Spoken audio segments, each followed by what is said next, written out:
Hello artists, today we are making Papel Picado inspired collages. Start by orienting your paper vertically so that the paper goes up and down, then fold in half, careful to line up the edges and corners as best you can. Hold the folded crease side of the paper in your non-cutting hand.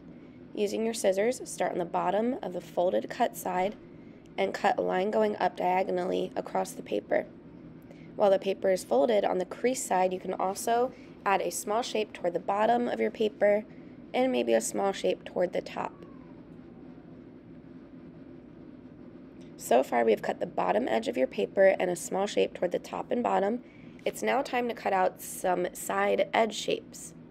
You can do this with the paper folded by taking the top edge of the paper in toward the middle. Now I'm using my scissors to cut a curved line and a straight line. This will create a half oval shape for later. I'm going to make another side shape by folding the bottom part of my project up toward the middle and cutting again a straight line and a curved line to make another half oval shape.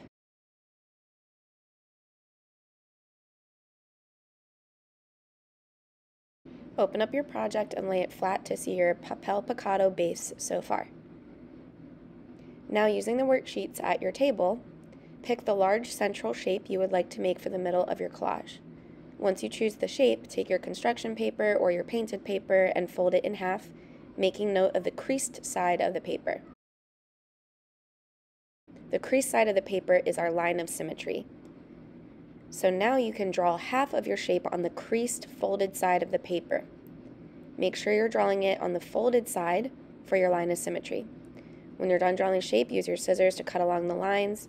And if you have like an eye hole, like I did for instance, you can actually fold the paper right along that eye hole, make a tiny snip with your scissors in the middle of that shape, and then carefully fit your scissors through that little hole, and now carefully cut around the circle.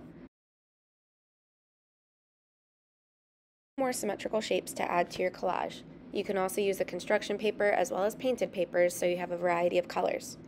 To make symmetrical shapes, start by folding the paper in half for your line of symmetry, draw half of your shape along the crease side line, and then cut out. When you're ready, you can start gluing your shapes down. Remember, these glue bottles are special. They have a little plastic needle that you need to carefully line up and slide into the glue bottle hole. Please be careful doing this so that we can all continue to use and enjoy our glue bottles safely without our shared supplies breaking. Be patient. When you turn the glue bottle upside down, the glue needs to move down through the bottle. You can give it a couple of helpful shakes, but please be patient and let the glue bottle do its work.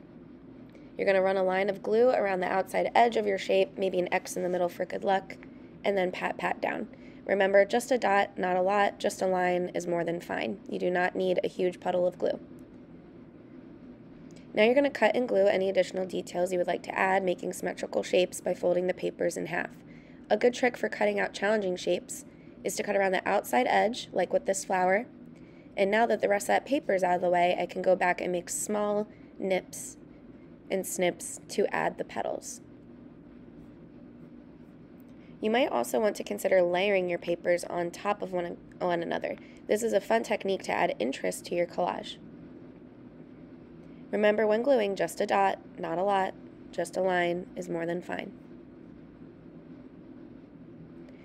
When you're all done, remember to carefully take your glue bottle cap, line up that plastic needle, and slide it into the hole, then twist shut, so that we can all enjoy our glue bottles next time. Using the handout, I can also use some oil pastels to make some detailed marks and lines. Some of these lines can be dashed, they can be dotted, zigzagged, bumpy, or scalloped. I can do this on the center part of my Papel Picado, and I can also do it around the edges, adding any extra decoration that I think will look nice.